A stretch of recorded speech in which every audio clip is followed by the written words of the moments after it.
السلام عليكم ورحمة الله وبركاته. اللهم صل وسلم وبارك على سيدنا محمد وعلى آله وأصحابه أجمعين. النهاردة مع بعض هنعمل الجلاش الحلو. شايفين ما شاء الله طالع معايا تحفة ازاي؟ مقرمش من بره ومورق وقلبه طري وتحفة. يعني من لفة جلاش هتعملي حاجة حلوة لولادك، مش هتاخد منك 10 دقايق. خليكم مكملين مع الآخر الفيديو. يلا بينا بقى نصلي على الرسول. اللهم صل وسلم وبارك على سيدنا محمد وعلى آله وأصحابه أجمعين. ونقول بقى بسم الله الرحمن الرحيم. معايا لفة جلاش ومعايا نص كوباية من السمنة، وهنحتاج برضو كوباية من الحليب. شايفين بقى مقاديرنا سهلة ازاي؟ لو عايزة تستغني عن الحليب، عن اللبن يعني، يبقى هنستخدم بقى كوباية من السمنة. هنجيب بقى الصينية بتاعتنا ونبدأ نوزع السمنة كده بالفرشة في الصينية، ونفرد عليها ورق الجلاش. وعشان الجلاش معاكي يطلع زي الفطيرة، هنفرد بقى ورق الجلاش نص الورقة لجوه ونصها لبره على طرف الصينية. ولو في ورقة مقطوعة معاكي طبعا كل ده بيتدرى ما بيبانش. وطبعا الجلاش معانا ممكن نستخدمه استخدامات كتير، حلو او حادق. اهم حاجة يكون الجلاش طازة معاكي عشان يساعدك بقى ان انت تفرديه في الصينية بكل سهولة.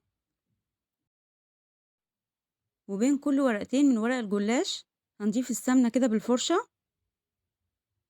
عشان يطلع معاكي مورق. هنكمل كده مع بعض نص ورقة الجلاش، وبين كل ورقتين هنضيف كده مسحة من السمنة بالفرشة، وبعدين هنطبقها مع بعض. ابتدينا بقى نطبق. بصي بنطبق لجوه كده كده تقريبا خدنا نص لفة الجلاش. هنطبق بقى الورق لجوه وبندهن السمنة برضو بين كل ورقتين مسحة كده بالفرشة. ولو عايزة تضيفي أي حشوة تضيفيها بقى دلوقتي. لو عندك جوز هند أو زبيب أو القشطة الكدابة بنضيفها كده في نص الصينية. بس طبعا احنا بنعمل الجلاش سادة، فبنطبق الورق كده لجوه.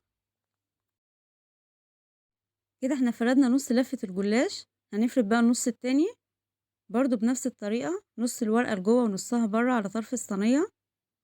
وهوريكي ازاي نطبقها مع بعض، بس المرة دي بقى نطبقها عكس. يعني هنقلب الورق بقى لجوه مش لبره عشان تطلع معاكي زي الفطيرة بالظبط.